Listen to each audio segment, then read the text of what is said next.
que que é o núcleo da transformação linear? É o primeiro conceito que eu apresentei para vocês.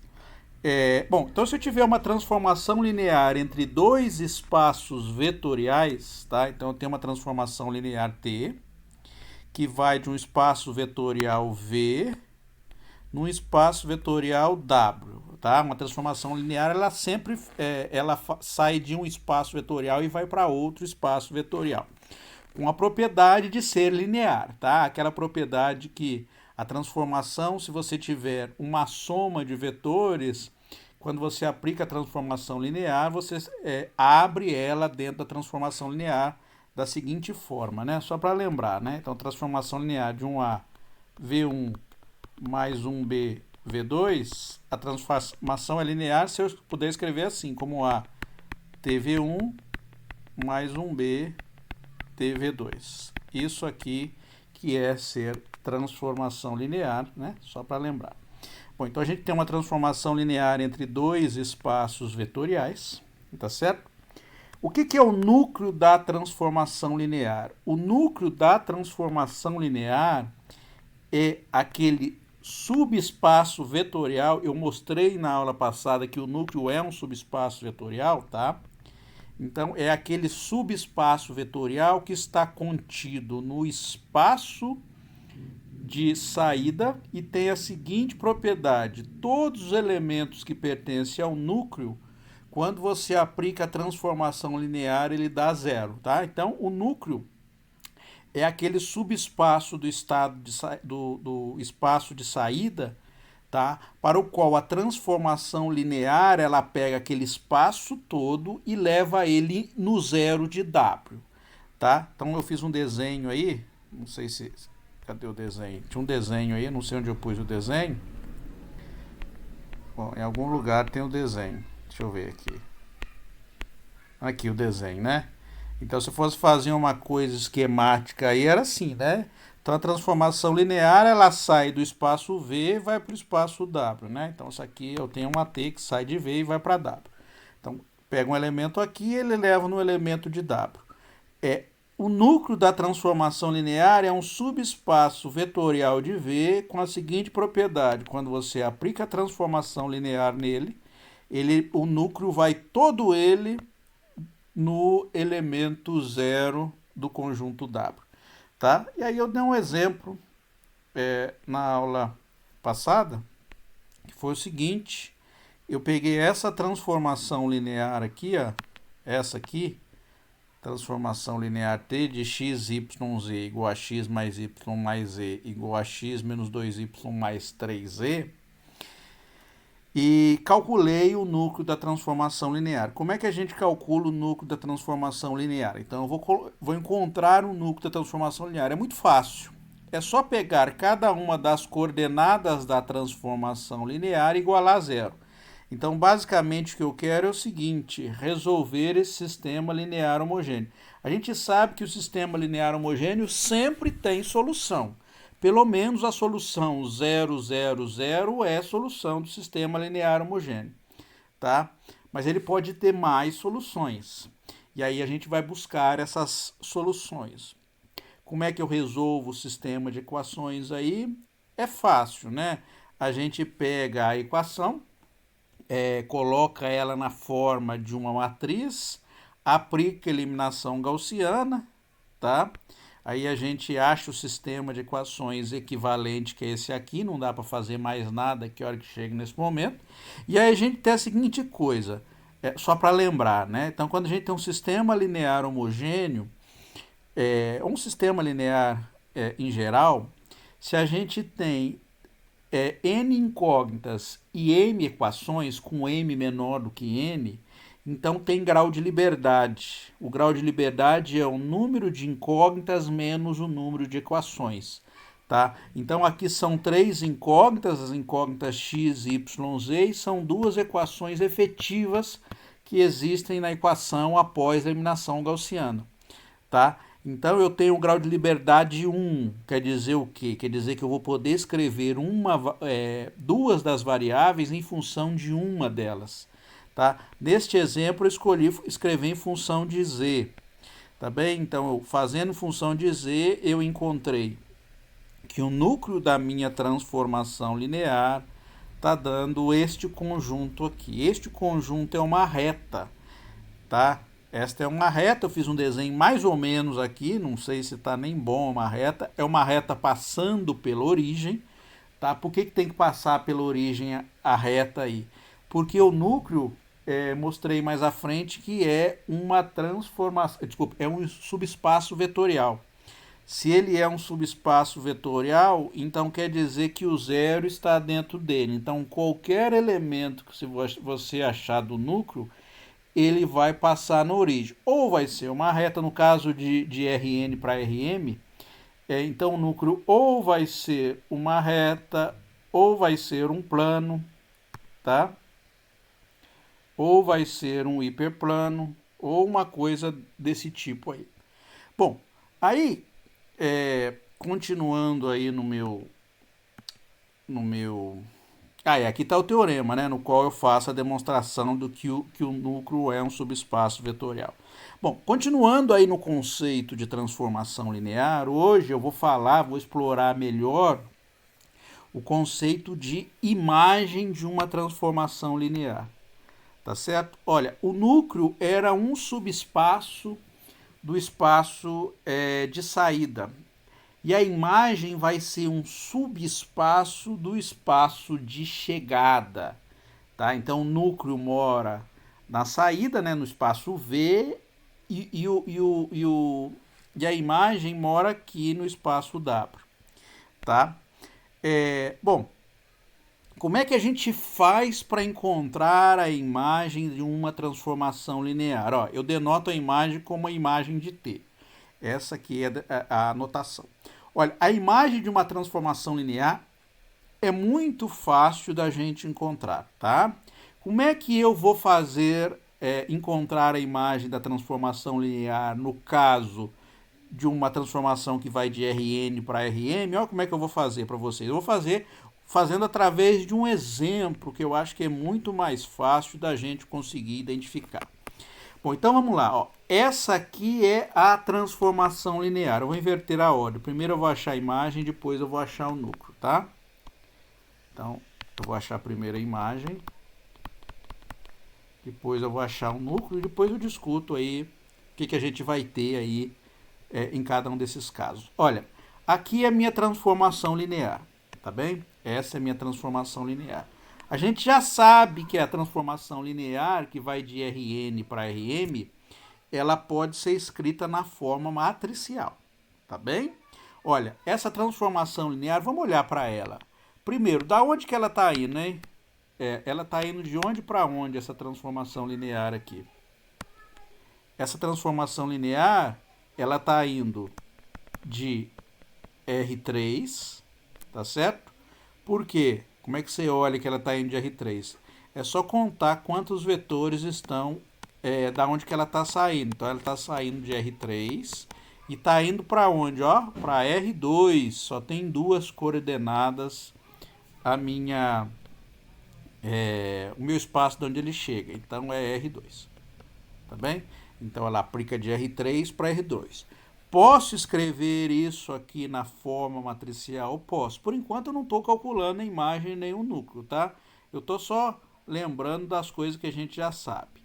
Então a gente pode escrever a nossa transformação linear na forma matricial.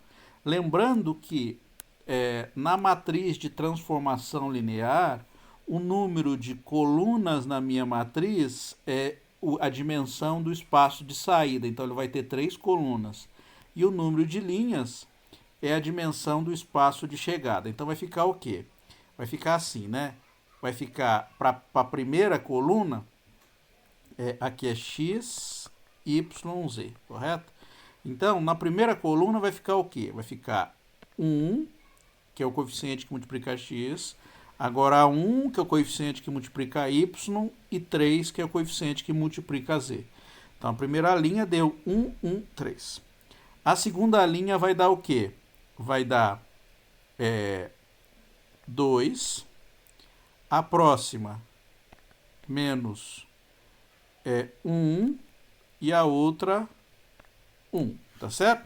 Então, essa aqui é a matriz da minha transformação linear, tá? Então, isso aí a gente já tinha visto, a gente já sabe montar a matriz da transformação linear. Sempre que você consegue montar a matriz da transformação linear, de fato, você vai ter a sua... como é que se diz? A sua transformação sendo linear mesmo, né? Então, sempre que a transformação for linear, ela induz uma matriz e você sempre pode escrever ela assim. Então, a forma mais simples de a gente identificar se a transformação é linear, se a gente pode escrever na forma matricial. Bom, então vamos lá. Vamos calcular a imagem da transformação linear? Como é que a gente faz isso? Ó, é muito fácil. Então, vou escrever isso aqui assim, ó, tx, yz. Olha o que você pode fazer com esta transformação linear. Ó. X mais y mais 3e, 2x menos y mais e. O que eu vou fazer aqui para eu encontrar a imagem? Eu vou abrir essa transformação linear e vou escrever o quê? Eu vou deixar... lembra que isso aqui é um vetor, né? Ó, isso aqui é um vetor e eu posso abrir esse vetor. Abrir de que forma? Eu vou colocar todo mundo que tem x num vetor, depois todo mundo que tem y no outro vetor e todo mundo que tem z no outro vetor. Ó, desse jeito aqui, ó. Então, vou colocar primeiro x. Então, vai ficar x, que tem aqui tem um x, e no outro tem um 2x. Então, 2x. Mais o próximo é y, né? Ó, que tem um y aqui, e na outra tem um menos y. Próximo. Aqui eu tenho 3e, e no outro eu tenho z.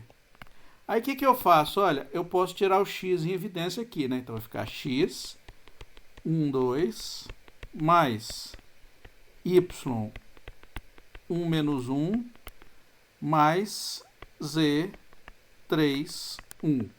Olha o que eu tenho aqui, ó. É a mesma transformação linear. Eu só reescrevi a transformação linear. Qual a vantagem de escrever a transformação linear deste jeito? É que a gente consegue ver claramente qual é o espaço gerado pelos elementos x, y e z lá no espaço de chegada. Então, estes vetores que estão aqui, o vetor 1, 2, o vetor 1, menos 1 e o vetor 3 e 1, eles geram a imagem da transformação linear. Então, para você encontrar a imagem da transformação linear, você pega a sua transformação linear, abre ela na soma de vetores, quantos forem, e aí você consegue tirar em evidência os vetores, no caso aqui, x, y, z. Então, você está vendo que sobrou 3 vetores para mim, 1, 2, 1 menos 1 e 3 e 1. Então, sobrou para a gente aí, né? Então, note que temos a imagem gerada pelos vetores. Qual vetor? Ó, vou colocar o conjunto aí. 1, 2, 1 menos 1 e 3 e 1.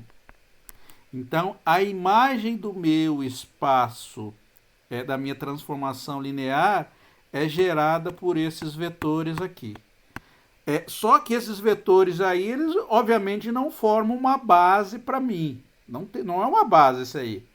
Por que eu sei que não é uma base? Lembra, para ser uma base, o que tem que acontecer? Para ser uma base, tem que gerar o espaço todo e mais do que isso, também tem que ser linearmente independente. Mas eu consigo tirar desse conjunto de vetores um conjunto que é linearmente independente. Por que eu sei que ele não é linearmente independente? Inclusive, questão de exercício que eu deixei para vocês. Olha, para ser linearmente independente, uma obrigação que tem que acontecer. Nesse caso, eu tenho o quê? Ó? Eu tenho 3 vetores e cada vetor é dimensão 2.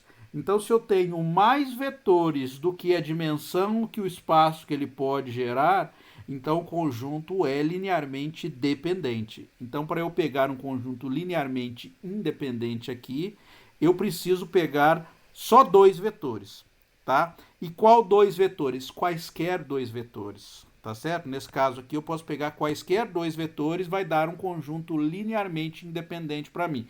Porque quando é dois vetores é fácil. Dois vetores, eles são linearmente dependentes só quando um é múltiplo do outro. Então, por exemplo, ó, o vetor 1, 2, ele não é múltiplo do vetor 1 menos 1. Então, se você pegar, por exemplo, o conjunto S formado pelos elementos 1, 2 e 1 e menos 1, ele é um conjunto linearmente independente. Então, vou chamar de S1, né? Então, o conjunto 1, 2, 1 menos 1 é LI. Ou esse aqui, né, o S2, você pode pegar o 1, 2 e o 3, 1, também é LI.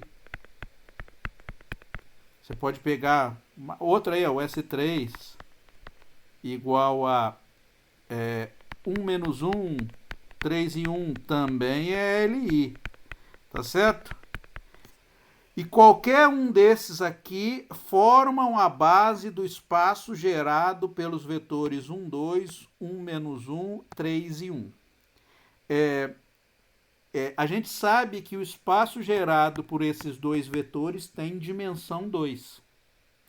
E a gente sabe que a transformação linear nossa, ela está indo da onde até onde? Ela está saindo de R3 e indo para R2. Então quer dizer o quê? Quer dizer que a imagem da minha transformação linear, ele é o R2 todo, tá? Então, ó, como a imagem da transformação linear é gerada, por exemplo,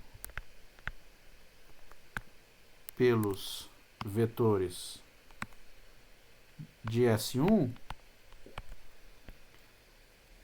e os vetores de S1 formam uma base de R2, tá certo? Formam uma base de R2. Lembra?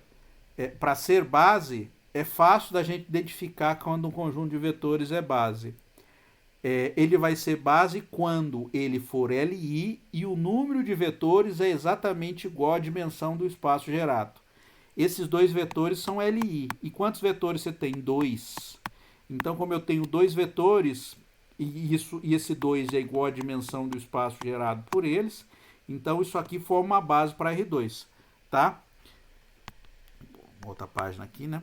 Então, forma uma base para R2, logo imagem de T é o R2 todo. Tá bem? Agora, na letra B, vamos encontrar o núcleo da transformação linear. Então, letra B, eu vou encontrar o núcleo da transformação linear, NT. O que a gente faz para encontrar o núcleo da transformação linear? Eu vou pegar a transformação linear, que é essa aqui, e vou igualar cada uma das entradas ou coordenadas dela a zero. Então, vou pegar essa coordenada igualar a zero e essa coordenada vou igualar a zero. Tá? Então, eu vou ter o quê?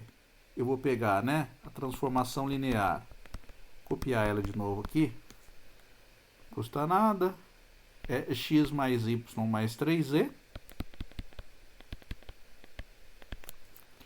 E a outra é 2x menos y mais z. Tá aí. O que eu vou fazer? Eu vou pegar esta primeira, vou igualar a zero, vou pegar a segunda e igualar a zero. Olha lá. Então, para encontrar o núcleo, eu tenho que resolver o sistema linear. Então, o núcleo é a solução do sistema triângulo aí, tá? Então vamos lá, vamos resolver para a gente encontrar o núcleo da transformação linear. Como é que eu resolvo o sistema? Molezinha, né? Eu faço o quê? Primeira coisa, escrevo ele na forma matricial. Então vai ficar 1, 1, 3. 2 menos 1, 1, 0, 0. Tá bem? Escrevi ele na forma matricial.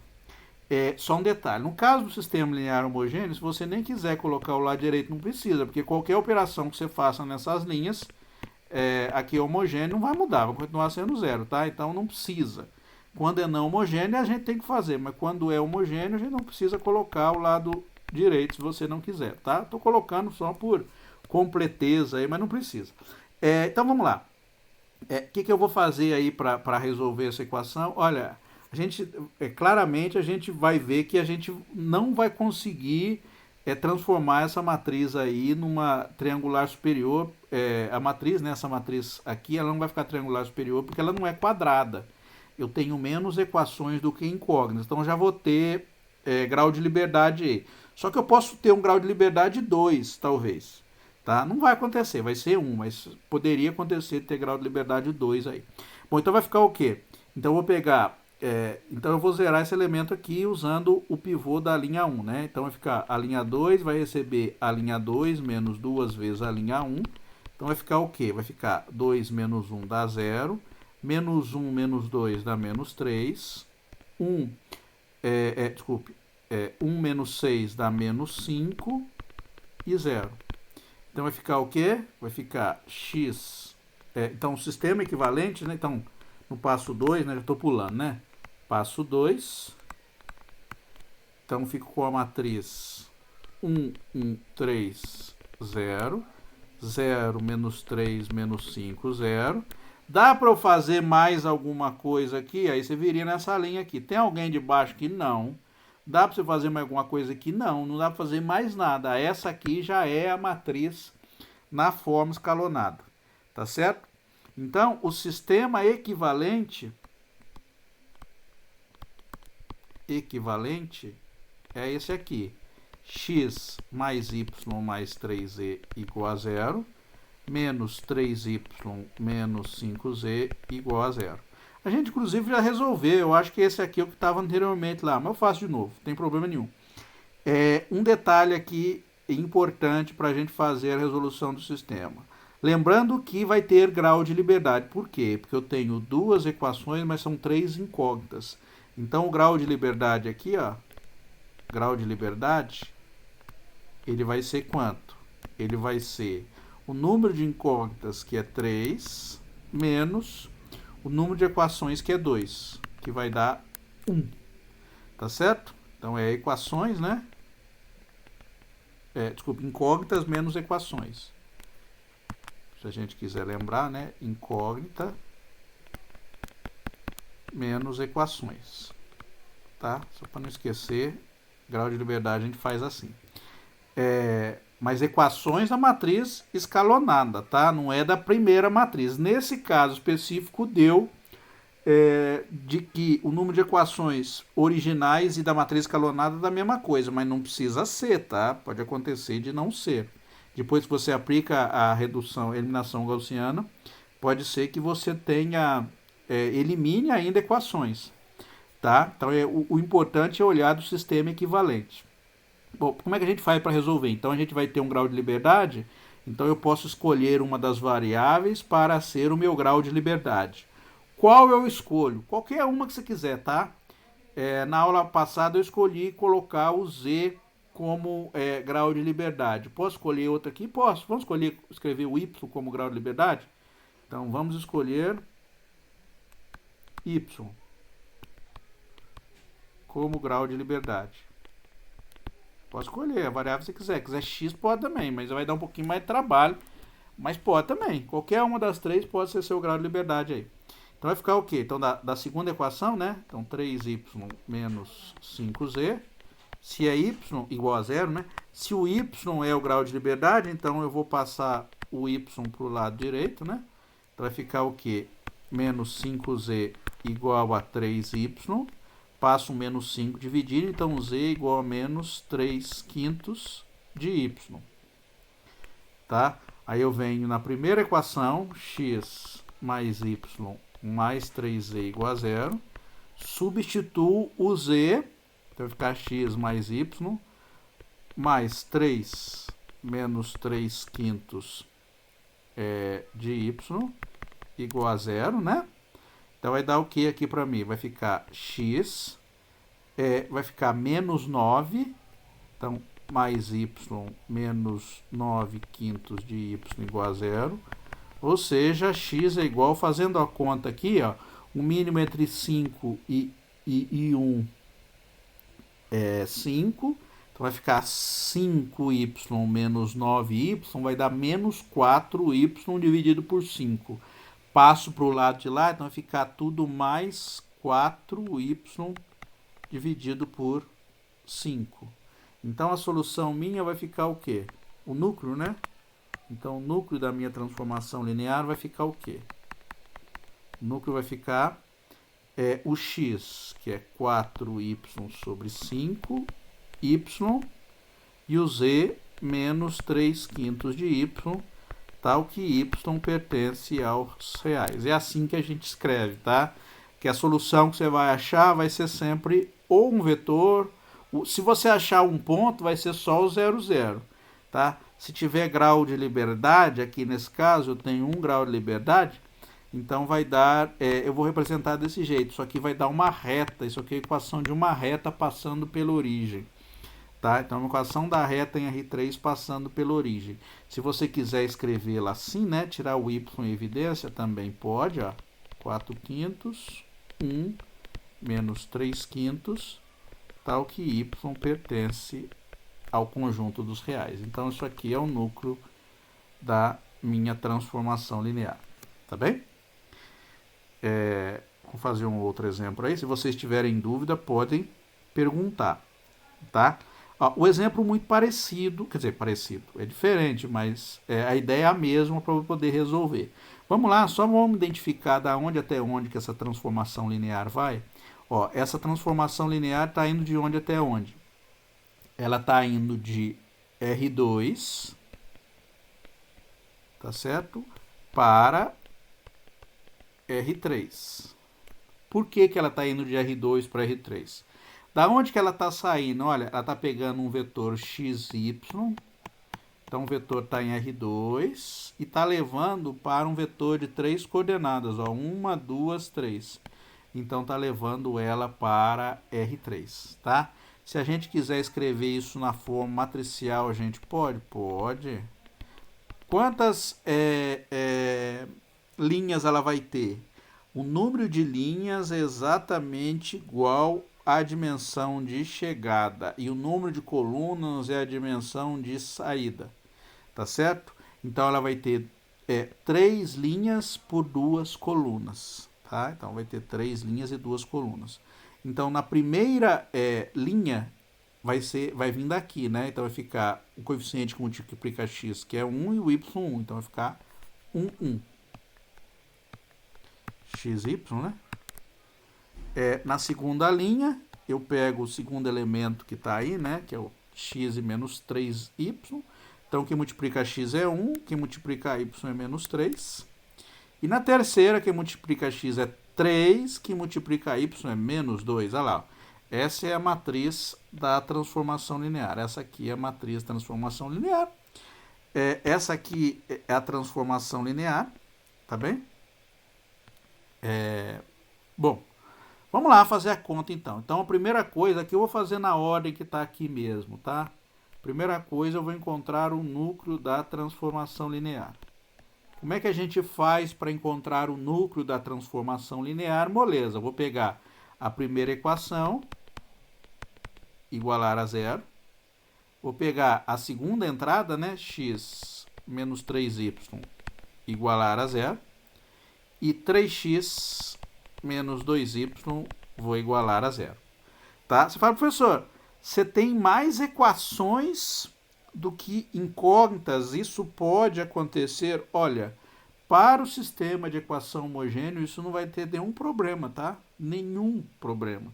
Porque isso aqui sempre tem solução. Mesmo se eu tiver mais equações do que incógnitas, eu ainda terei solução. Ó, uma solução para o sistema linear homogêneo é sempre a solução 0, 0, 0. Tá? Então, por exemplo, se eu colocar x igual a 0 e y igual a 0 aqui, todas elas são satisfeitas. Então, o sistema linear homogêneo sempre tem solução. Mas, obviamente, não é assim que a gente faz para resolver. O que a gente vai fazer? A gente vai colocar isso aqui na forma matricial. Então, para resolver o sistema, né? Então, para resolver o sistema, ou não para ele, que eu chamei de triângulo, vamos chamar isso aqui de estrela. Estrela de Davi. Para resolver o sistema estrela de Davi, colocamos na forma matricial, tá? E como é que é a forma matricial aí? Vai ficar assim, né? Ó. Primeira equação é x, y, né? Então é 1, 1. Lado direito, 0. Segunda equação, 1 menos 3, 0. Terceira equação, 3 menos 2, 0. Tá certo? Que é exatamente igual a essa matriz que está aqui, né? Então, você vai olhar, essa matriz aqui é a matriz da transformação linear. Então, o que a gente vai fazer? Eu vou zerar estes dois elementos aqui usando a linha 1, tá? Então, olhando para a linha 1, a gente já vê que o pivô da linha 1 é 1, não precisa fazer divisão nenhuma para aplicar o algoritmo de eliminação gaussiana. Então, vamos lá. Passo 1. Passo 1. O que é o passo 1? Então, vou zerar este elemento e este aqui, né? Então, vai ficar o quê? Ó? A linha 2 vai receber o quê? Vai receber a linha 2 menos a linha 1. Tá? Porque para zerar é só pegar esse menos esse e já zera. Então, vai ficar o quê? Ó? 1 menos 1, 0. Menos 3 menos 1, menos 4. 0 menos 0, 0. Ó, zerei. Tá certo? Agora a linha 3. A linha 3 vai receber o quê? A linha 3 vai pegar a linha 3 menos 3 vezes a linha 1, não é isso? Então vai ficar a linha 3 menos 3 vezes a linha 1. Então 3 menos 3, 0. Menos 2 menos 3 dá quanto? Menos 2 menos 3 dá menos 5 e 0. Então, a gente vai ficar com a matriz, né? Então, no passo 2, eu fiquei com a matriz 1, 1, 0. E a outra ficou 0 menos 4, 0. 0 menos 5, 0. Tá bem? Bom, o que a gente pode fazer aqui agora? Aqui eu já teria uma ideia de qual é a solução, eu já conseguiria resolver a equação sem problema nenhum, já tem solução. Mas vamos aplicar mais uma vez o passo de eliminação gaussiana para chegar no final das contas eu ter uma interpretação boa do que vai acontecer da minha solução. Olha lá, agora eu vou pegar na segunda linha, né, a linha 1 não mexo mais, vou pegar na segunda linha e vou zerar o elemento aqui abaixo, tá? Só que o pivô aqui não é 1, vamos transformar ele em 1, então vou pegar a linha 2, vou pegar a linha 2 toda e dividir por menos 4. Que vai ficar o quê? 0, 1, 0, tá? Porque 0 dividido por menos 4 dá 0 e menos 4 dividido por menos 4 dá 1. Então a matriz ficou assim, né? Ficou a matriz 1, 1, 0. É claro que na sua solução você não precisa fazer os passos todos que eu estou fazendo. Aqui é só por didática mesmo, tá? Fazer os passos todos, né? Porque pode ter algum aluno que gosta, que faz com bastante detalhe. Bom, o que eu vou fazer aqui agora? Finalmente eu vou zerar esse elemento aqui, porque na linha 2 o pivô já é 1, né? Então a linha 3 vai receber quem? A linha 3 vai receber a linha 3 mais 5 vezes a linha 2. Então vai dar o quê? 0 mais 0, menos 5 mais 5, 0, 0 mais 0, 0. Então vai ficar 0, 0, 0. Então no final das contas, o que sobra pra gente? Então sobra, né? 1, 1, 0, 0, 1, 0, 0, 0, 0. Qual é o sistema equivalente associado? Então, o sistema equivalente é x mais y igual a zero e y igual a zero. Só um detalhe, hein? Qual a solução desse sistema de equações aqui? A solução desse sistema de equações aqui é moleza. Por quê? Porque na matriz que a gente obteve, na matriz da eliminação gaussiana, quantas equações sobraram? Duas. Quantas incógnitas eu tenho? Duas. Tem grau de liberdade? Não. O grau de liberdade é zero. Então, para um sistema linear homogêneo, se para a matriz escalonada, após você fizer a matriz escalonada, o número de equações for exatamente igual ao número de incógnitas, qual a conclusão que eu chego? Que o sistema de equações vai ter solução única. E para um sistema linear homogêneo, ele só tem solução única sendo a solução trivial, ou seja, x igual a zero e y igual a zero. Tá? Mas aqui é só a gente resolver, a gente vai chegar na mesma conclusão. Tá? Então aqui eu tiro que y é igual a zero, substituindo a equação de cima, x mais zero igual a zero, eu tiro que x é igual a zero. Então a solução que eu tenho, né?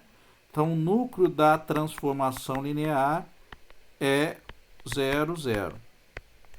Só tem um elemento dentro do núcleo da minha transformação linear. Então, só o elemento 0, 0 que é levado em 0, 0 aí do meu problema. Então, aqui, ó, vou fazer um desenho aqui pra gente. Então, meu espaço de saída aqui é 2.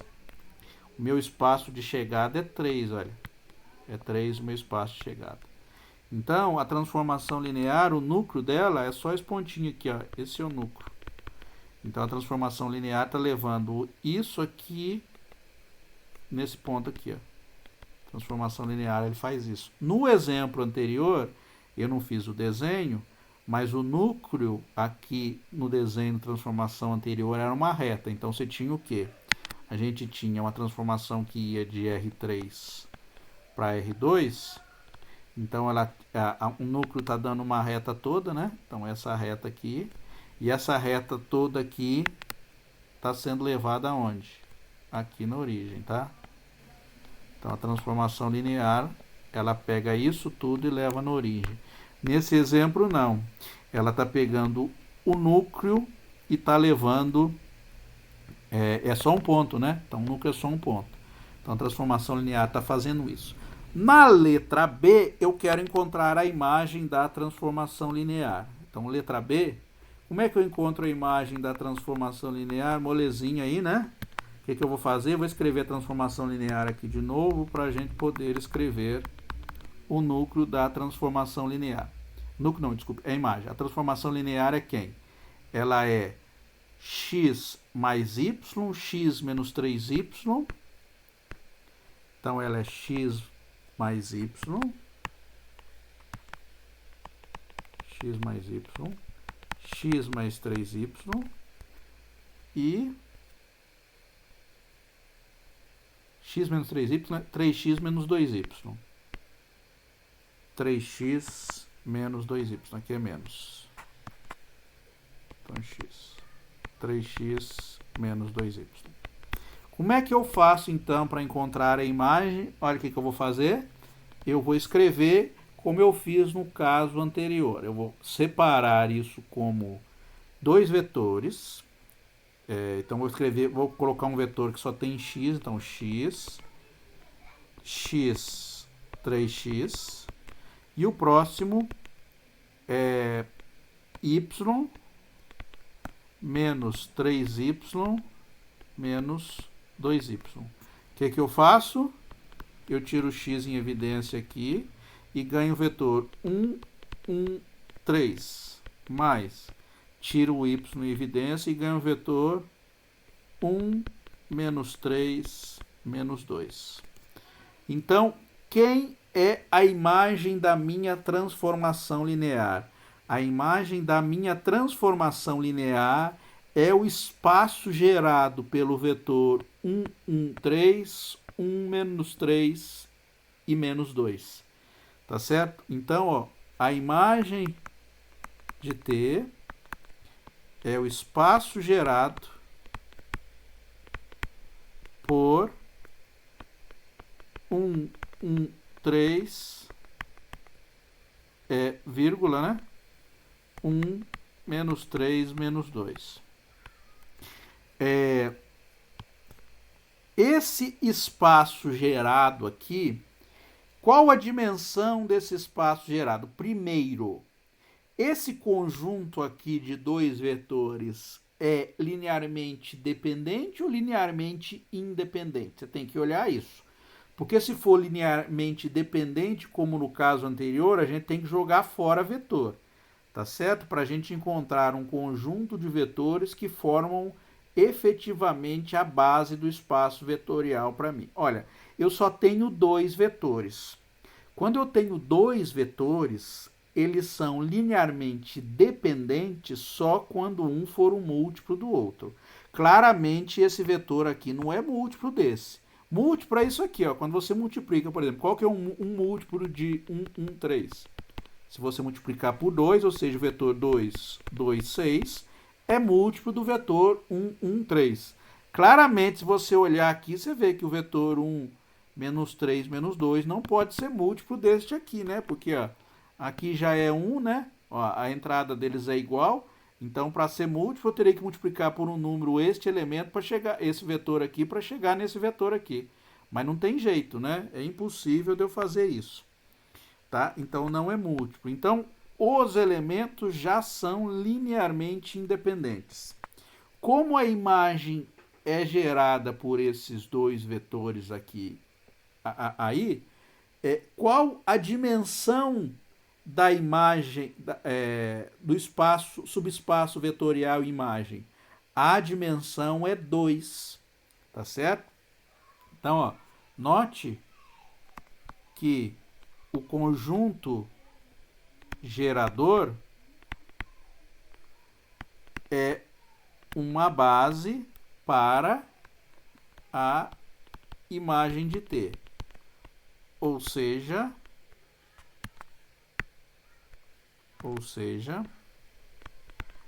a imagem de T tem dimensão 2. Que tipo de subespaço vetorial linear em dimensão 3 tem dimensão 2? Tá? Essa é a pergunta que eu faço, né? Ó, a imagem do meu espaço vetorial aqui, né? Subespaço vetorial. Desculpe, a dimensão do meu subespaço vetorial imagem é 2, tá? Só que ele tem dimensão 2 morando no espaço de dimensão 3, tá? Então, a minha imagem, ela vai ser o quê? Ó, a minha imagem vai morar aqui, porque a imagem minha mora no espaço de chegada. O espaço de chegada é R3. Qual a dimensão da minha imagem? A dimensão da minha imagem é 2. Eu acabei de verificar que são dois vetores que geram ela, tá? Então, a dimensão da minha imagem vai ser 2, porque é o número de vetores na base que eu tenho. Que tipo de estrutura eu vou ter lá em R3? A estrutura que eu vou ter em R3 vai ser o quê? A estrutura linear de dimensão 2. Qual é a estrutura linear de dimensão 2? A gente já viu isso. A estrutura linear de dimensão 2 é o plano. Tá? Então, o plano ele é gerado por dois vetores, seja em qualquer dimensão. A reta ela é gerada por um vetor e o plano é gerado por dois vetores. Então, a imagem da minha transformação linear, ela vai ser um plano. Tá? Ó, é um plano, não sei lá, é um plano aqui. Então, a minha imagem de T é um plano em R3. Então, o que a minha transformação linear está fazendo? Só que tem que passar pela origem, né? Tem que passar pela origem. Então, a imagem da minha transformação linear ela é assim. Então, vamos lá. Então, a transformação linear, ela pega R2 aqui. A gente já sabe que ela leva o zero no zero. Tá? Então, tá levando o zero no zero. E ela pega o quê? Ela pega o R2 todo, ó. O R2 todo. E leva num plano, que é o plano gerado por esses dois vetores aqui. Sei lá, o plano. Só que o plano tem que passar pela origem, né? Então seria uma coisa assim, né? Então a origem está lá dentro deste plano. Tá bem? Então a minha transformação linear pega este plano e leva neste plano aqui. É um plano rodado. Olha que legal. Você está pegando o plano XY e a transformação linear ele leva para você um plano que estava em dimensão 2 para um plano em dimensão 3. Tá? Então, é possível fazer isso? Ó, é possível. No caso da transformação linear, ele sempre pega uma estrutura linear e leva numa outra estrutura linear. Tá? Ele pode levar, por exemplo, um plano numa reta, pode acontecer isso, ou uma reta num ponto. Mas uma coisa que nunca acontece, olha, não dá para você levar uma reta de dimensão 2, né, do espaço de saída, para uma estrutura de dimensão maior. A transformação linear não tem essa capacidade. Então, uma transformação linear, ela consegue diminuir a dimensão do objeto do espaço de saída. Por exemplo, no caso anterior, uma reta era levada num ponto. Então, você pega uma estrutura de dimensão 1 e leva numa estrutura de dimensão 0. Tá? Mas nunca vai acontecer de você pegar uma estrutura de dimensão 1 e mapear ela completamente numa estrutura de dimensão 2. Você não consegue crescer a dimensão de uma estrutura linear. Você consegue diminuir a dimensão. Tá? Então você pode, por exemplo, você pode pegar uma transformação linear que leve o plano num ponto. Dá uma transformação linear que faz isso. Ó. T de x, y igual a 0, 0, 0. Essa é uma transformação linear que leva o plano todo no ponto 0, 0. Essa é linear. Você pode verificar que essa transformação é linear. Que graça que tem essa transformação linear? Nenhuma. É só para justificar isso que eu disse. A gente consegue sempre sair de um espaço de dimensão maior e levar para menor. Mas o contrário não dá. Tá? Bom, então vamos lá, né? O que tem mais à frente aqui? Vamos lá. O posto de uma matriz. Posto e nulidade de uma matriz. Né? Esse é um conceito que pode ser útil, né? Inclusive na resolução de sistemas lineares, né? Tem um teorema que eu poderia até provar, mas não vou fazer isso, né? Porque a ideia não é ficar provando resultados teóricos aqui. Bom, então, a definição de posto. O que é posto de uma matriz? Então, vamos lá. Dado uma matriz A, chamamos de posto de A o número de linhas não nulas da matriz escalonada. Então, por exemplo, vamos olhar aqui para a minha matriz, neste exemplo aqui. Ó. Vou pegar o primeiro exemplo que eu fiz. Olha, eu tinha esse sistema linear aqui para resolver. Aí eu peguei e escrevi o sistema linear na forma matricial. Tá bem? Aí o que eu fiz? Eu apliquei redução, eliminação gaussiana na matriz e encontrei essa matriz aqui. Então, quantas linhas não nulas eu tenho na minha matriz? Eu tenho 2 linhas não nulas. Então, essas 2 linhas não nulas da minha matriz correspondem ao quê? Ao posto da minha matriz. Então, o meu sistema de equações original gerou uma matriz de coeficiente e essa matriz de coeficiente tem posto 2, tá? Posto 2. Por enquanto, o conceito de posto é só definição por enquanto. No segundo exemplo, ó, eu tinha 3 equações. 3 equações originalmente. Coloquei ela na forma matricial. Você fala, professor, tem posto 3? Não tem posto 3 ainda. Eu tenho que fazer o quê? Eu tenho que aplicar a eliminação gaussiana para encontrar a matriz na forma escalonada. Apliquei a eliminação gaussiana e encontrei a forma escalonada sendo esta aqui. Ó. Finalmente, essa é a forma escalonada que eu tenho. Quantas linhas não nulas eu tenho? Eu tenho 1, 2. Então, o posto da matriz original é 2, porque eu tenho que pegar e aplicar a redução gaussiana ou eliminação gaussiana para eu encontrar ela na forma escalonada, tá? Então, essa é a definição. Nada mais isso, né? Você pega uma matriz, aplica a eliminação gaussiana, o número de linhas não nulas após a eliminação gaussiana é chamado de posto. E o que é a outra coisa que é chamada de nulidade? O que é a nulidade? A nulidade é o número de colunas menos o número do posto da matriz. Ou seja, trocando em miúdos, é o número de colunas menos o número de equações efetivas num sistema de equações, tá? Lembra que isso aí que a gente já fez isso, o número de colunas ou o número de incógnitas menos o número de equações, porque quando você chega aqui no final, vou pegar o exemplo anterior que tem, que eu cheguei aqui, né? Olha, o sistema equivalente foi esse aqui. Então, no final das contas, eu cheguei para 2 equações e 3 incógnitas. Então, vamos olhar o que eu fiz aí nesse caso aí, né? Então, eu disse para você que tinha grau de liberdade. Por que tem grau de liberdade aqui? Porque eu tenho 2 equações e 3 incógnitas. Como é que é o grau de liberdade?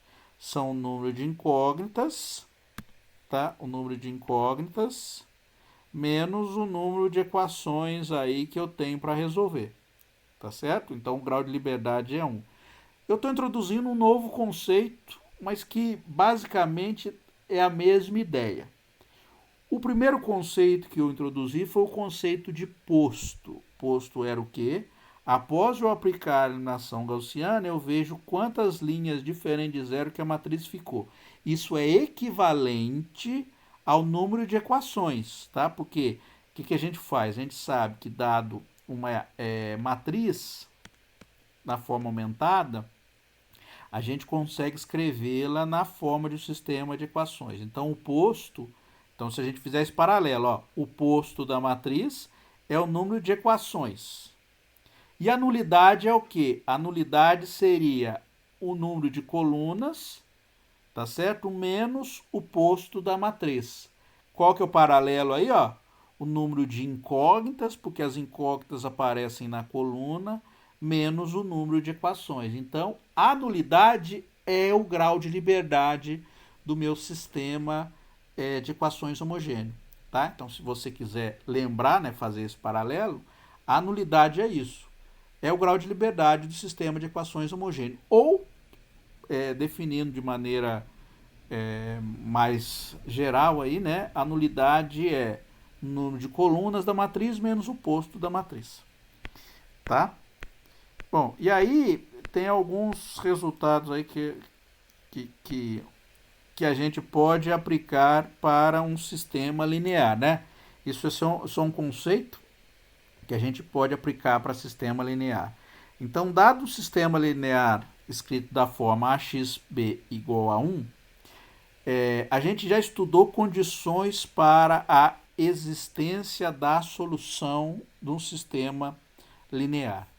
Tá certo? Então, eu vou dizer aqui quando que a gente pode garantir que a solução do sistema linear ela é possível usando o conceito de posto e nulidade. Bom, então o que a gente faz? Olha, a gente vai dizer que o sistema linear ele tem solução possível quando o posto da matriz A é igual ao posto da matriz aumentada de A. Tá certo? Por que isso é verdade? Deixa eu colocar aqui uma pagininha a mais aqui. Bom, quando a gente está resolvendo o sistema linear de equações ax igual a b, tá? Eu não vou provar, eu vou só justificar ax igual a b. O que a gente faz para resolver o sistema de equações? A gente pega, né, escreve o sistema de equações assim, né? A gente pega a matriz A e coloca do lado direito o vetor B, assim que a gente faz. Aí a gente aplica eliminação gaussiana e chega num sistema de equações equivalentes, tá certo? Tá? Então, eu vou chamar um de A chapéu, B chapéu aqui. O que acontece? Para o sistema de equações ter solução, o que tem que acontecer?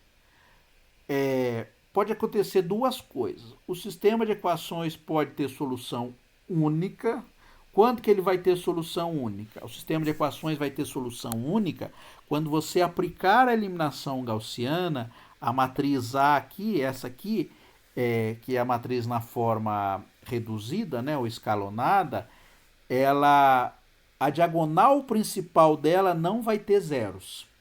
Então, se a diagonal principal dela não tiver zeros, o sistema de equações tem solução única. Tá certo? Quando que ela vai ter solução infinita? Ela vai ter solução infinita quando se anula uma linha completamente. Então, se anula uma linha completamente, a solução é infinita. Se anulam duas linhas completamente, a solução continua sendo infinita também, mas com grau de liberdade 2, no caso de anular duas linhas, e assim sucessivamente, vai crescendo. Como é que a gente pode usar o conceito do posto? Olha, o que é o posto da matriz? O posto da matriz é o número de linhas não nulas, tá certo? Da matriz escalonada. Então, se a gente vier aqui e calcular o posto da matriz, o posto, né? Posto da matriz A chapéu, tá certo? Ela vai ficar o quê? Vai ser o número de linhas não nulas, correto?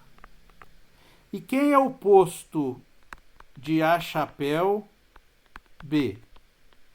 Vai ser o número de não nulas de A, né? De A chapéu. E aqui o número de linhas não nulas de A chapéu B, correto? Então, o posto da matriz A, né? Só da matriz A, ela vai ser igual ao número de linhas não nulas de A, porque a gente aplicou a eliminação gaussiana, e posto da matriz A chapéu é igual ao número de linhas não nulas da matriz A chapéu B. Por definição, o posto da matriz A é igual ao posto da matriz A chapéu, porque na verdade como é que a gente faz? A gente pega a matriz A original, aplica a eliminação gaussiana e olha para a matriz na forma escalonada, tá? Então, o posto da matriz A, por definição, é o posto da matriz A chapéu, e o posto da matriz A chapéu é o número de linhas não nulas. E o posto da matriz aumentada vai ser igual ao posto da matriz aumentada, mais aplicando a eliminação gaussiana. Tá certo? Por definição também. Olha, quando que o sistema de equação tem solução única? Ele vai ter solução única se isso aqui não tiver nenhuma linha nula. Então, se a matriz A não tiver nenhuma linha nula, a A chapéu ou a A, que é a mesma coisa, ó, aqui, ó, esse A chapéu é igual ao A chapéu daqui. Então, se a matriz A chapéu não tiver nenhuma linha nula, ou a matriz A chapéu B também não tiver nenhuma linha nula, o sistema de equações vai ter solução única. Então, quando que o sistema de equações vai ter solução única? Vai ter solução única quando o posto de A for igual ao posto de A chapéu B e exatamente igual o número de equações igual ao número de incógnitas. Que quer dizer o quê? Quer dizer que o número de equações, a gente já sabe que o número de equações é o posto, e o número de incógnitas, ele é o número de colunas que vai ter a minha matriz. Então, quando o número de equações for igual ao número de incógnitas, o sistema vai ter solução única. Quando que ele vai ter solução infinita? Ele vai ter solução infinita quando eu tenho uma linha nula aqui em A chapéu e vou ter uma linha nula aqui no A chapéu B também. Tá certo? Então, vai anular uma linha da minha matriz A e vai anular uma linha completa da minha matriz aumentada. Então, na situação que a gente tem, né, se eu pego a matriz aumentada, eu vou ter que ter uma linha de zeros aqui, ó. o lado B também se anula. Então, o que vai acontecer nesse caso?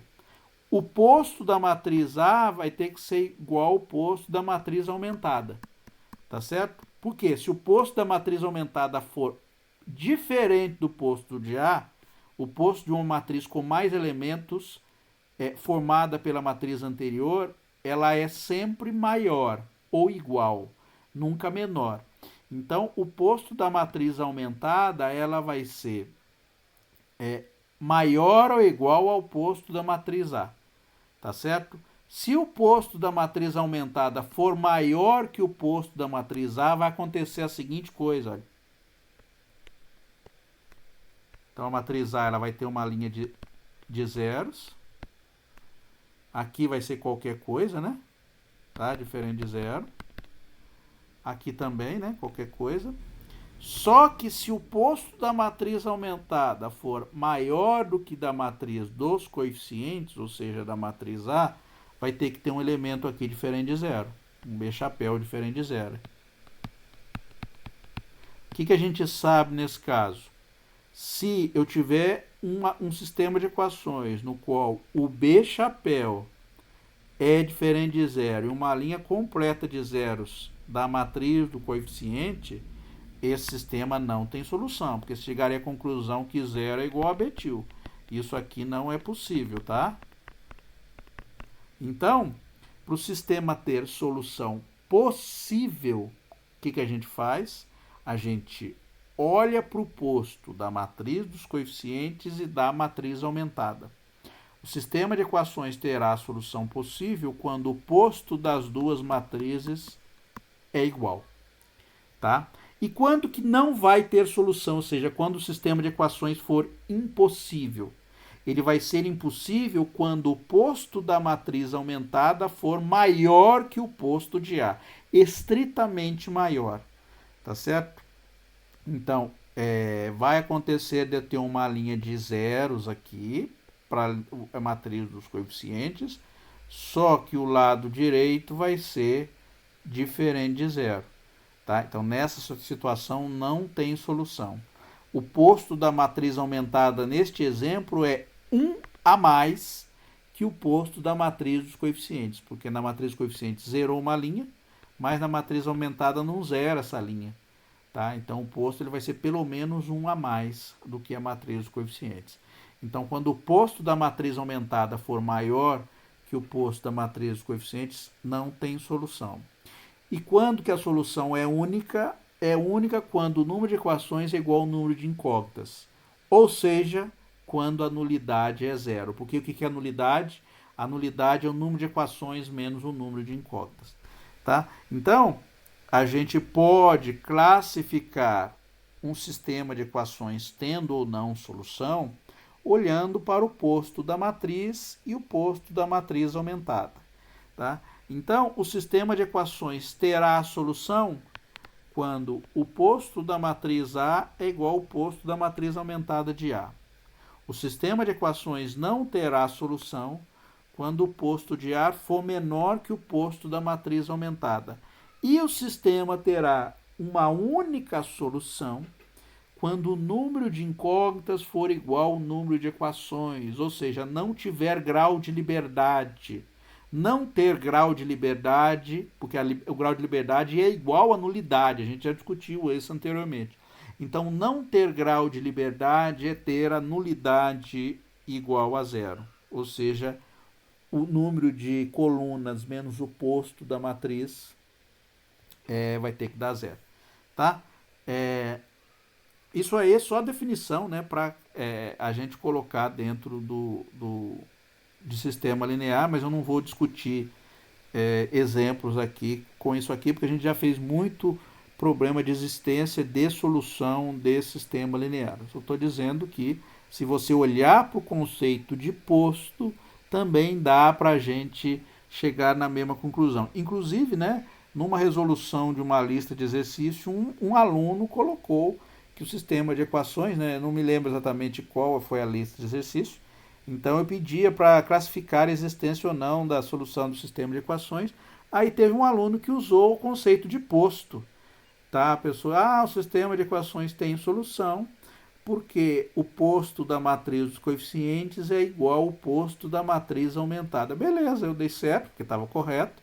Não tinha discutido o conceito ainda, mas tanto faz, né? Se a pessoa utilizou o conceito corretamente, para mim está valendo, tá? Então, se a gente quiser discutir existência ou não de solução usando o conceito de posto, a gente pode.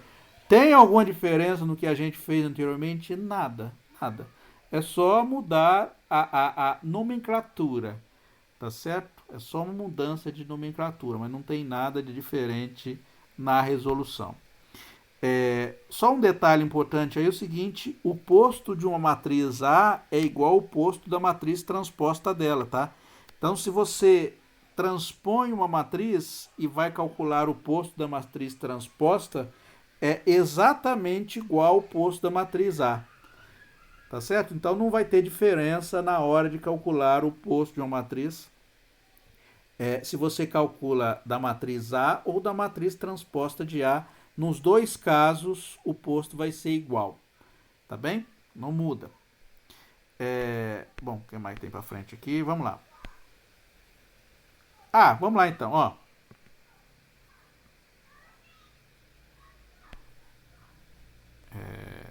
Tá aqui.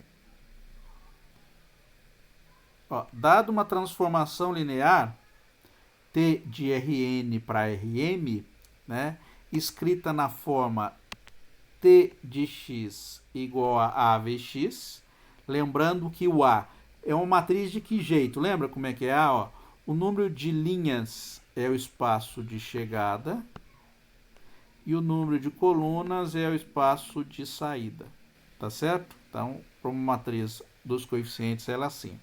Uma coisa interessante aqui, ó, que a gente pode identificar é o seguinte: o posto da matriz A vai ser igual à dimensão da imagem da transformação.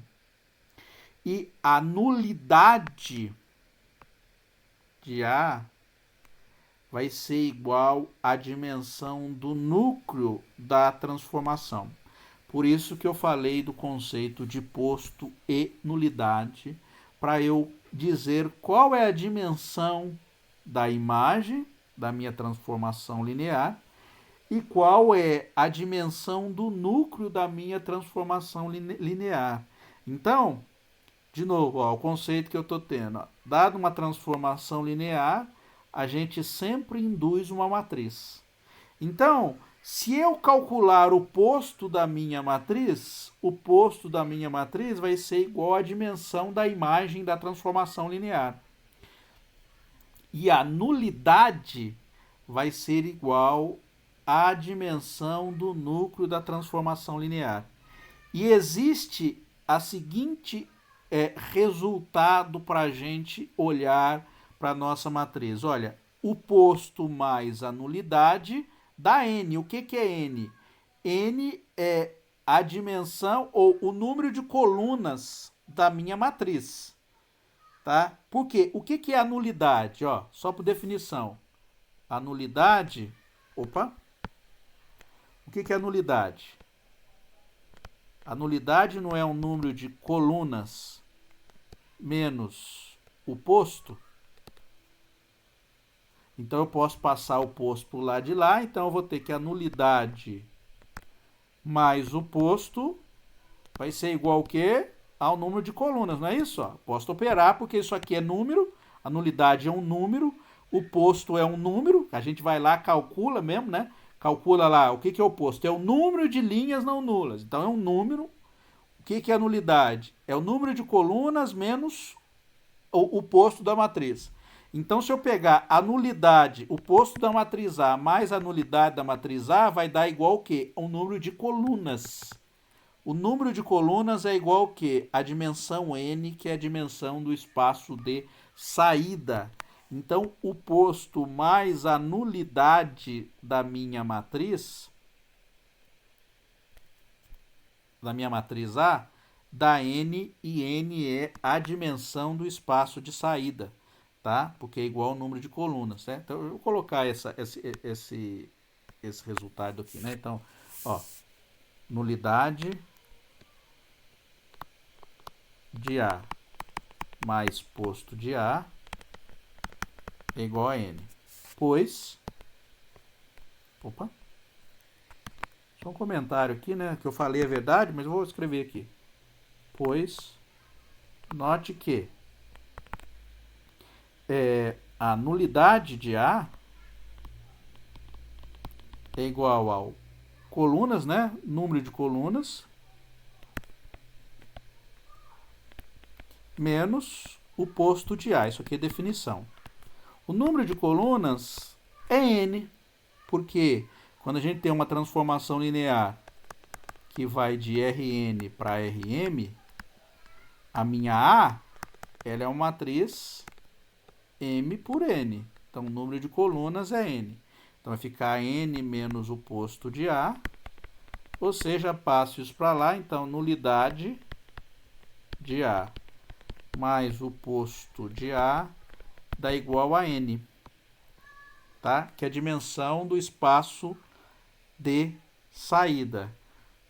Olha que legal que a gente tem nesse conceito, então.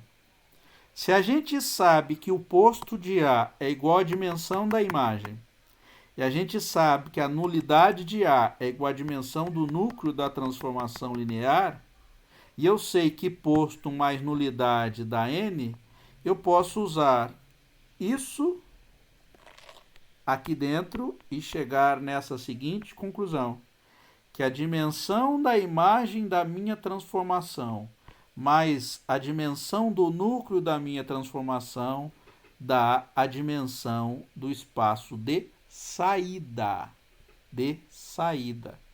Tá? Vamos lá ver que realmente está dando isso nos dois exemplos anteriores que a gente fez. Olha esse exemplo aqui. O núcleo deu um ponto, tá certo? E a imagem deu o plano. Qual a dimensão do núcleo? O núcleo é só um ponto. Então, o núcleo aqui, ó, a dimensão dele é 0, porque é só um ponto. Qual a dimensão da imagem? A imagem é essa abóbora aqui, ó. A dimensão da imagem é quanto?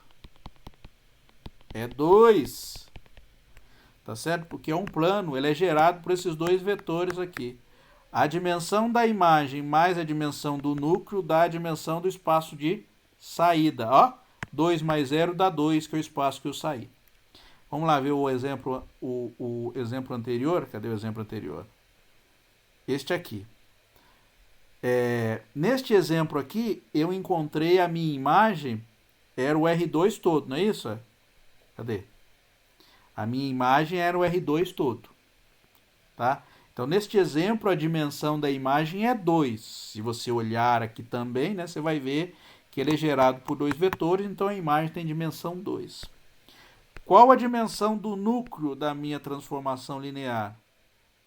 É 1, porque é uma reta. Então, a dimensão do núcleo, que é 1, mais a dimensão da imagem, que é 2, está dando o quê? 3. Que é exatamente igual à dimensão do espaço de saída da minha transformação linear. Tá?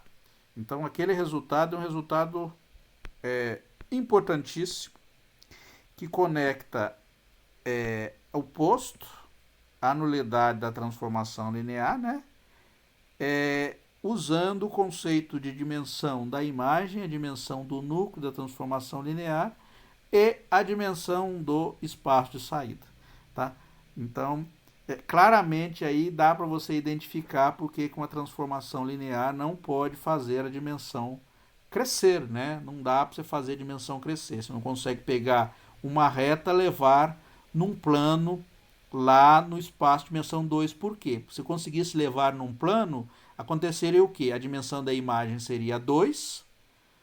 A dimensão do núcleo teria que ser menos 1. Não dá, né? Porque 2 mais a dimensão do núcleo teria que dar 1 se você pegasse uma reta e quisesse levar uma reta num plano.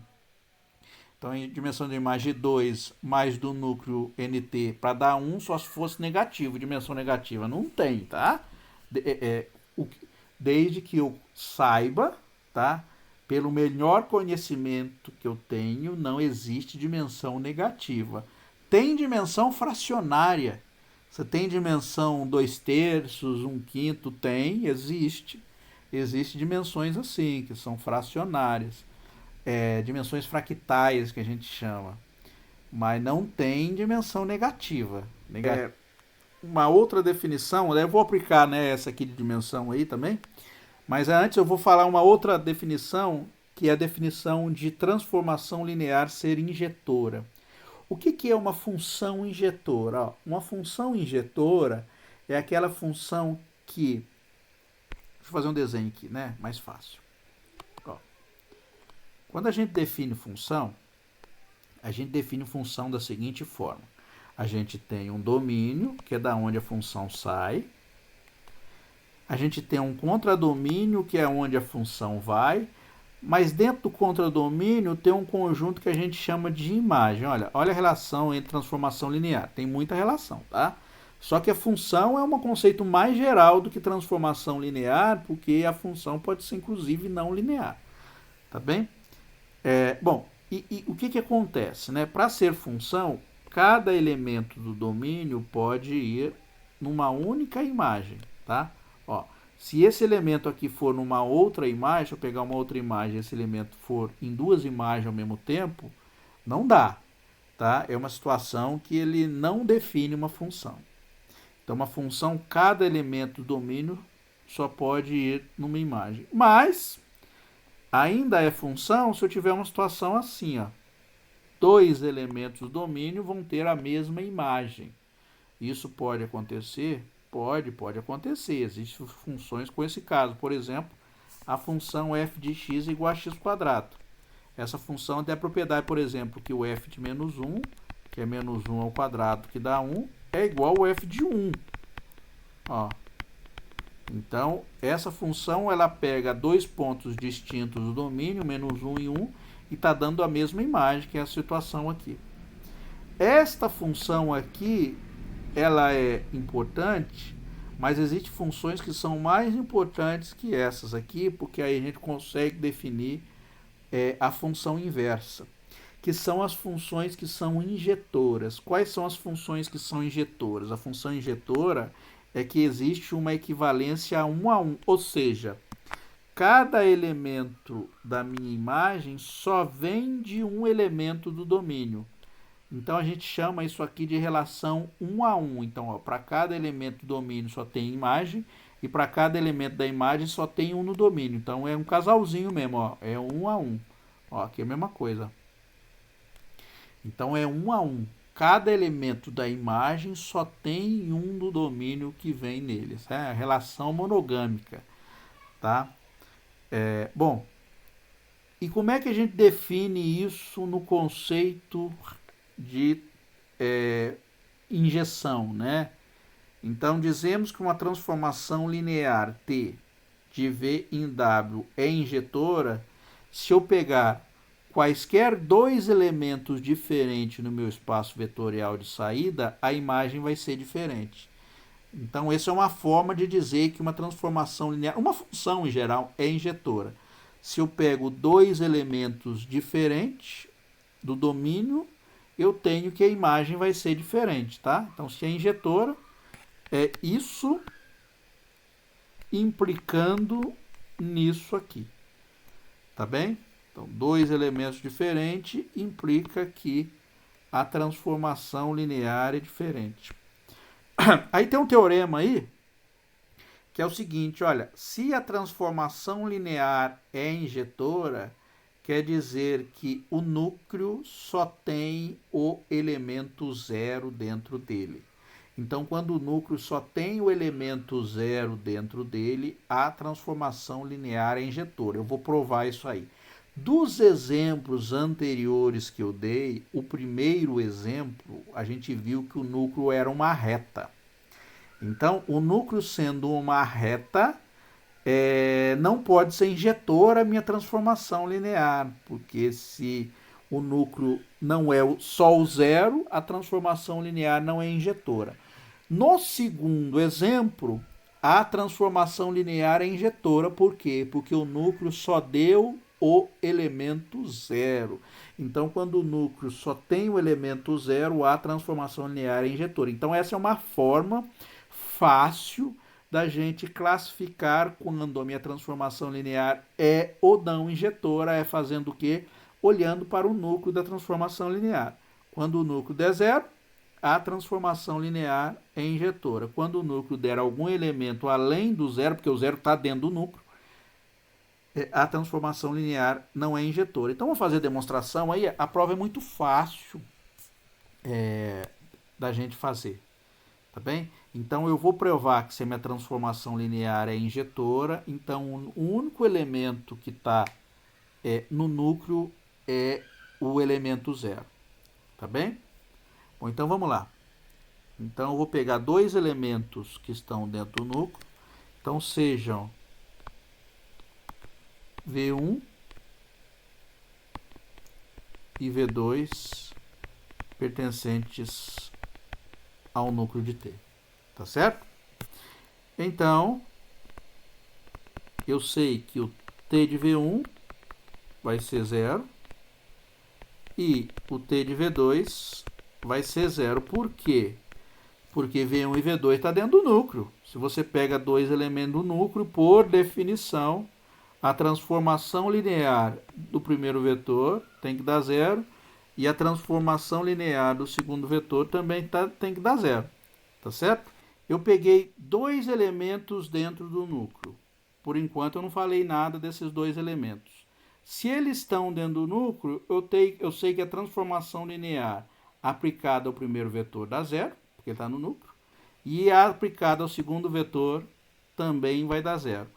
O que eu estou querendo mostrar? Eu estou querendo mostrar que se a transformação linear for injetora, então o núcleo de T é igual a zero. E depois eu vou mostrar que se o núcleo de T for igual a zero, a transformação linear é injetora, tá? Então, primeiro eu estou fazendo a hipótese que a transformação linear é injetora e o núcleo vai dar zero. E depois eu vou fazer a hipótese que o núcleo está dando igual a zero e vou mostrar que a transformação linear é injetora, tá? Então, como a transformação linear tem a propriedade de ser injetora, então se V1 for diferente de V2, então a gente teria que a transformação de V1 é diferente da transformação de V2. Mas para qualquer elemento dentro do núcleo, eu sei que a transformação linear tem que dar zero.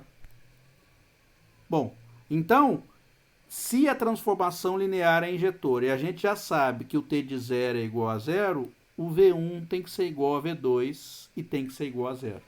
Tá certo? Então, isso aqui garante que qualquer elemento dentro do núcleo é zero. Então, isso aqui implica, então, o núcleo de T é igual a zero. Por outro lado, se o núcleo de T for só o elemento zero, tá certo? Então, vamos pegar dois elementos V1 diferente de V2. Tá certo? Estou pegando dois elementos V1 diferente de V2. Se o V1 é diferente de V2, V1 menos V2 vai ser diferente de zero. Certo? Isso por definição. Se V1 for diferente de V2, V1 menos V2 vai ser diferente de zero. Eu faço o quê? Eu aplico a transformação linear. Agora sim. Então, aplico a transformação linear dos dois lados. Como ela é injetora, né? Como ela é injetora, não. Como a transformação linear, ela vai ser... O único elemento dentro do núcleo vai ser o zero. Então, se V1 menos V2 for diferente de zero, a transformação linear ela vai ser diferente de zero. Tá certo? Porque o único elemento dentro do núcleo é zero. Se eu pegar um elemento diferente de zero, ele não pode estar no núcleo. Então, a transformação linear dele vai ser diferente de zero. Propriedade da transformação linear, T de V1 menos T de V2 diferente de zero. Passos para o lado de lá, ou seja, T de V1 diferente de T de V2. Tá certo? Então, ó, eu peguei V1 diferente V2. Peguei a diferença entre eles. Aqui eu estou usando que o único elemento do núcleo de T é 0, tá certo? Então, se o único elemento de T é 0, V1 menos V2 é diferente de 0, então a transformação linear tem que ser diferente de 0, porque se fosse igual a 0, V1 menos V2 tem que estar no núcleo, mas V1 menos V2 não está no núcleo, tá? Então, a transformação linear de V1 menos V2 é diferente de 0, ou seja, T de V1 menos T de V2 é diferente de 0, passo V2 para lá, e eu chego à conclusão que T de V1 é diferente de T de V2. Ou seja, a transformação linear é injetora, tá? Então, o que o teorema está dizendo? O teorema está dizendo o seguinte: se a transformação linear é injetora, então o núcleo de T é 0. Deixa eu reformular melhor aqui. Ponto. E se o núcleo de T for igual a 0, então a transformação linear é injetora. Bom, então uma forma de verificar se uma transformação linear é injetora é só olhando para o núcleo da transformação. Então, quando o núcleo da transformação for igual a 0, a transformação linear é injetora. Eu vou fazer a letra A aqui, tá? Aí a letra B. A letra A, inclusive, já é aquele primeiro exemplo lá, né? Exatamente aquele primeiro exemplo que estava lá. X mais y, x menos y, 2x mais 3y. A gente sabe que a letra A é injetora, pois o núcleo de T é igual a 0. Ó, já foi calculado anteriormente. Já foi calculado. A letra B, vou fazer a letra B, tá? Então, ó, para verificar se T é ou não injetora, basta calcular o núcleo da transformação. Um detalhe importante aí é só a gente fazer a conta para verificar o núcleo da transformação. Mas se eu quiser, eu não preciso fazer conta nenhuma aí. Por que eu não preciso fazer conta nenhuma? Olha o seguinte, essa transformação linear, ela vai de onde até onde? Ela está indo de R3, né? Ó, para R2. Tá certo? Então, ela está indo de R3 para R2. O que eu posso dizer da dimensão do núcleo mais a dimensão da imagem da minha transformação linear? Não tem, né? Não tem aquela seguinte formulazinha? Dimensão do núcleo de T mais a dimensão da imagem vai ser quanto, hein? Vai ser 3 nesse caso, não é isso? Por quê? Porque é igual à dimensão do espaço de saída. Qual a dimensão da imagem? A imagem é um subespaço vetorial de R2. Então, com certeza absoluta, a dimensão da imagem é menor ou igual a 2. Ela pode ser 2, pode ser 1 ou pode ser 0, mas ela é menor ou igual a 2, porque ela não pode ultrapassar a dimensão do espaço de chegada, porque ele é um subespaço do espaço de chegada. Então, a dimensão da imagem de T é no máximo 2. Então, o que você pode falar da dimensão do núcleo da transformação linear? É pelo menos 1. Então, se o núcleo da dimensão da transformação linear tem núcleo pelo menos 1, então quer dizer que a transformação linear não pode ser injetora. Ó, sem fazer conta nenhuma. Eu já sei que a transformação linear que está aqui, ela não pode ser injetora, sem fazer conta. Tá? Então, eu só quero verificar se é ou não injetora, eu vou usar Só essa formulazinha aí para a gente usar e justificar, né? Então, ó, note que a dimensão da imagem de T é no máximo 2, pois imagem de T é subespaço de R2. A imagem ela mora no espaço de chegada aqui. Tá bem? Então, pela fórmula acima, vamos dar um nome para ela? Vou chamar ela de quadrado. Pela fórmula quadrado, pela fórmula quadrado, o papagaio está escrevendo, pela fórmula quadrado, temos que a dimensão do núcleo de T é pelo menos 1. Tá? Porque se aqui é no máximo 2. Então, se é no máximo 2. Então, se for 2, a dimensão do núcleo é 1. Se a dimensão da imagem for 1, a dimensão do núcleo é 2. Se a dimensão da imagem for 0, a dimensão do núcleo é 3, porque a soma tem que dar 3. Tá? Então, a dimensão é no máximo 2, então é pelo menos 1. Se você quiser fazer, ó, fazer entre parênteses aí, ó. Então, por exemplo, se dimensão da imagem de T for igual a 2, então dimensão do núcleo de T é igual a 1, porque 2 mais 1 dá 3.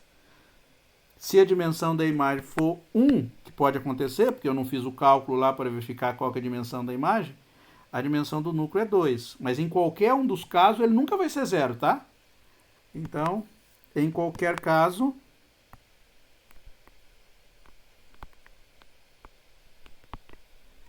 o núcleo de T nunca será apenas o conjunto 0. Portanto, T não é injetora. Tá?